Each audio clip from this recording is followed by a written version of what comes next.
Hello. So I decided to shoot a video talking about my writing PMP in 3 weeks journey. So this crazy idea of writing my PMP in 3 weeks came actually 3 weeks ago. 3 weeks ago, exactly three weeks ago, because today is Friday. And the whole decision came after I saw a post on Reddit where someone said they took their PMP in 2 weeks. Now, I've always been wanting to write my PMP for a very long time. I've always been postponing it, because I've heard stories, right? Like people saying it's difficult, also the requirement is quite strict and all of that. So I've been postponing it, and this time when I saw the guy's post, I was like, yeah, maybe I can do it, why not? Let's just try and do it. So the first thing I had to do was go online and read what the requirement was, because you can't just wake up and go write the test, right? There are certain there is like a minimum criteria you need to meet before you can even apply to PMP. The first one of this is your education. For the minimum, I think you need to have a high school diploma. So with a high school diploma, you need more working experience as a project manager or managing a project, or have a bachelor's degree or master's or whatever, like higher education, and then you need to have at least 36 months of project management experience. So since I actually have a bachelor's degree for the minimum, I qualify to actually prove 36 months of project management experience, which I've actually accumulated over the past years, because I've worked in teams, worked as project lead, managing projects to an extent and whatnot. So I was like, I think I have the 36 months required number of months to take the test. So that's how it started. Now, outside of having a bachelor's degree and meeting the work experience, you need to have taken a minimum of 35 hours of project management training, right? And you can actually prove this by actually taking an online training. It could be online or it could be in person, but it should be a recognized project management training. Now, what people usually do is they just sign up for a training. They either go in person to attend the training, and those ones are quite expensive, right? Like you can go online and find like bootcamp, like a project management bootcamp or whatnot. But I decided to go the cost-effective approach, and it was good to learn actually that you could use Udemy 35-hour course as your training requirement basically. And that was what the guy who did it in 2 weeks, that's what he did. Like, he just went on Udemy, he found a 35-hour course, he paid for it, and then after the course he applied. Now, I wanted to a bit smarter. So what I did was I went on Udemy, and thankfully, because I have an email which is not registered on Udemy, and guys, I don't recommend for you guys to do this. So I registered a new account on Udemy, and I had a trial for 7 days. So with that trial, I could actually take some of these 35-hour PMP trainings for free, basically. That's if I'm able to finish it within 7 days, then that would be for free, basically. So I can cancel my subscription and not pay for the course. So that's what I did. So like I said, I told myself I'm going to do this in 3 weeks, right? So this is my approach, that I'll spend the first week, or I'll dedicate the first week to the 35-hour training. So I went on Udemy, created an account, got a trial subscription, and then I took a 35-hour training from AR.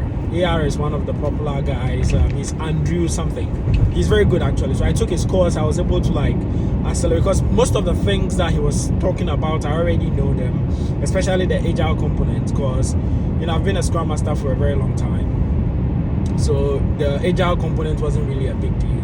And for those of you who know, PMP right now, the PM book 7 is heavy on agile practices, and also the traditional waterfall approach, but yeah, really heavy on agile practices, and that's actually good for me, right? Because I already have a certified Scrum Master designation, and like I said, I have a lot of experience doing Scrum agile stuff, so it was fairly easy going through those. So I took the course, and after taking the course, and actually in the process of taking the course, I started looking out for what I need to do to actually apply, because once you meet all these requirements, you have to officially apply to PMI, and they have to approve you before you can actually register for the exam, right?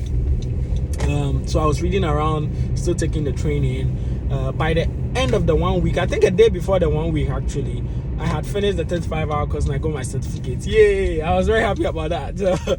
I went on PMI's website and I applied for the PMP. Now, for the application, you need to state that you've taken the training, right? Where you took it, so basically who your training organization was, how many hours it was. Like I said, the training would need to be 35 hours. So if it's not up to 35 hours, it will be, your application won't go through. I think your application will be rejected. So it was 35 hours, stated that. And the next part was to also indicate if I have a degree, like my level of education. So I put that details in there. And the last part was the experience. So the 36 hours experience, 36 days. I keep saying hours. So what I did was I took my time, actually went online to read how I'm supposed to structure my project description, because you can't just write anything, right? So you needed to, or it was highly recommended to actually write your project description, like the 36 months. Did I say days previously? I'm confused, but yeah, you like the 36 months of project experience. Like you needed to make sure that you are structuring it such that it follows the project management life cycle. Okay, so your initiation stage, your planning stage, your execution stage, your monitoring and control stage, and your closing stage. Right, so for each of these projects, I made sure I touch on all these stages, right? What I was doing at each point. So I wrote that very comprehensive. I used 3 projects I had worked on in the past, and yeah, now it was time to wait. Now on their website, they did say that it will take 5 days for them to actually approve the application. So I was just waiting, fingers crossed, waiting. And while waiting, I was still studying. Now, since it was going to take a week, right, to actually get the approval, I just didn't sit down and wait, because like I said, I had 3 weeks for myself.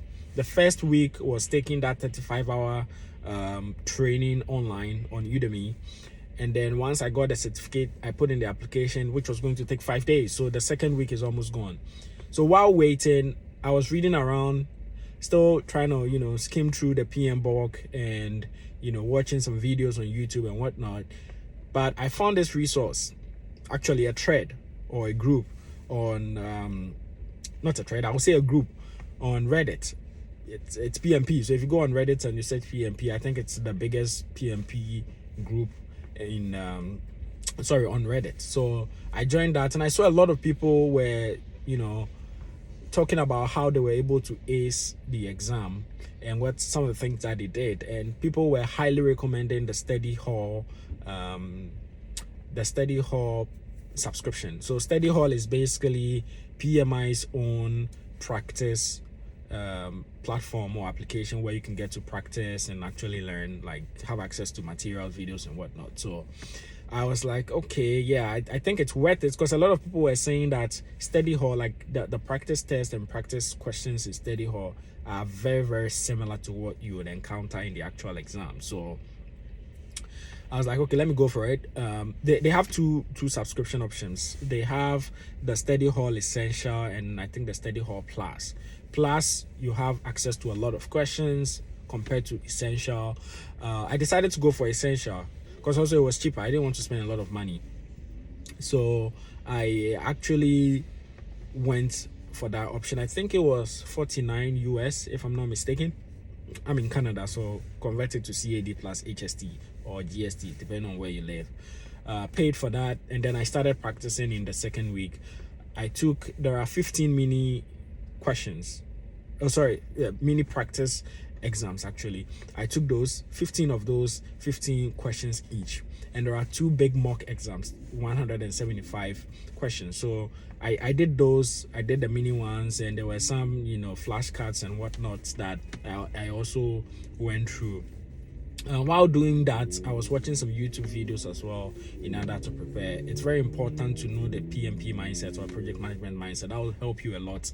I read, that helps a lot. And actually, once I was able to grasp that mindset, it actually helped me in answering some of the practice questions, because with the mindset, when you see a question, you can right away tell that, well, this is the wrong answer, so I'll rule this out and focus on these ones. Now, some of the answers are very tricky, right? Like, you need to have that mindset to be able to choose the correct answer. So that's what I've been doing in the second week, practicing. And after waiting 5 days, finally the results came that I've been approved, so which means that my application got through and that I can actually apply and take the PMP. Now, in applying for the exam, it's not free, of course. It's not free, you have to pay. Now, there are 2 approaches. You can either register as a non-member, and it's more expensive. If you are not a member of PMI, then you pay, I think, around $655 US, right? But if you are a member, it is 500 and something. Oh no, actually 400 and something. But you could actually subscribe to be a member for $160 something. So all in all, if you decide to go through the membership route, you actually save, right? Because you pay lesser for the actual exam fee. I think you save around $50. So I was like, okay, why not? I'll go with being a member and then actually schedule the exam. So I paid the 160 something US, which came to around 190 something Canadian dollars plus taxes. Paid that, became a member. And one thing also to bear in mind is that once you apply to be a member, you get added, like you get a membership of your local chapter or of a chapter closer to you. So right now I have access to the local chapter here in my province. That's good. I've not reached out to them or anything, but yeah, outside of just being a member, you have access to PMP resources or PMI resources in general, and materials, education and whatnot. So yeah, I did that, and then actually pay for the actual exam. So I paid 400 and something for the actual exam, and once I did that, once I paid for the actual exam, I got the option to actually schedule the exam. So I scheduled the exam. I've actually scheduled the exam. It is scheduled for tomorrow. Today is 28th of March. Tomorrow is 29th, Saturday. So I scheduled it for Saturday in the morning. Now, I decided to put it in the morning because one of the YouTube videos I watched, the guy was emphasizing on the fact that you should take your exam in the morning. And I agree, right? Because like in the morning, your mind is fresh. You are not stressed out. You just woke up feeling fresh and whatnot, so you can just go in and write and forget about it. I was hoping I could get an earlier time, but I got a time for 9 a.m. So tomorrow is the big day. This whole week, which is the 3rd week, I've been like practicing. I did mention that the 2nd week, which was last week, was dedicated to study hall, practice questions and whatnot. So I did the practice questions. The two mock exams I took on study hall. The first one, I think the score was 74%, and the second one was 76, if I'm not mistaken. So that gave me confidence, right? Because if I'm able to score that in the actual exams, it's a pass, I believe. So, and for the mini ones, it was just in between, 70, sometimes 80. I got like 90 in the agile, one of the agile practice, and then 60, got like some 50 somewhere. But one thing to keep in mind is that, if you get 50 or 40 or, whatever, you shouldn't be discouraged. What I usually do is I go back and, the answers I got wrong, I try to read what's the correct answer is and actually why it is the correct answer, right? that actually helps a lot. So you know that in the future, when you encounter a similar question, you would be able to answer because you went back revising the wrong answers. So that's what I've been doing this week. I reset all the practice questions I took last week, and I took them again. So until today, which is the day before the exam, I've taken all the mini tests. I'm just contemplating if I should go back and take the mock ones as well. The mock ones are big. They are 175 questions each. And actually the exam itself, right? The exam itself is 180 questions. 5 of those questions are just floating questions, so they won't count towards your score. I heard PMI does that to sort of see if there are questions they can include in their future exams. So 180 in total. You have, I think, 250 minutes. I think it's 4 hours in total. You have 4 hours in total for the test, and you have 2 10 minutes break in between. And for taking the exam, you may decide to take it at home or at a Pearson Review Center. People actually recommend that you take it at a Pearson Review Center. That way, you know, you don't have issue with internet and all of that. You can offset some of the risks that may likely come your way when you take the test at home. But unfortunate for me, I don't have a Pearson Review Center in my city, neither in my province. So my only choice right now is to take it at home. So I have everything set up. I'm going to take it in my basement. I've cleaned the basement, you know, have things in order. I'll actually show you guys once I get home. So the space is looking pretty good. Yesterday I did the pre-check. Like there's like a checklist of things that you need to like go through for the actual exam, right? So making sure you have your internet, your microphone is working, your webcam and whatnot. So I went through that yesterday. So that's all set for tomorrow. I plan to wake up early. My exams is scheduled for 9 a.m. Like I said, I should be seated 30 minutes before the actual exam. So by 8:30 I should be seated. So I plan to actually wake up around 5:36 ish, just do a final recap of the things I've studied, and yeah, just go in and kill it, right? I'm really hoping that, and I'm actually going to, not actually hoping, I'm going to ace it, hoping for the best. Then I'll keep you guys updated. And yeah, if you have any questions regarding this whole journey, if you're thinking of writing your PMP and you don't know where to start, what to do, you can reach out, right? Because now I've been through, and very soon I'll become a project management professional, certified, so I'll be able to answer your questions hopefully. So yeah, stay tuned. I'll keep you guys posted how it goes with the exam, and I think I'll get a result after 24 hours or so. So hopefully by the end of the day on Sunday I should get my result, and I'll let you guys know. Thanks. Bye.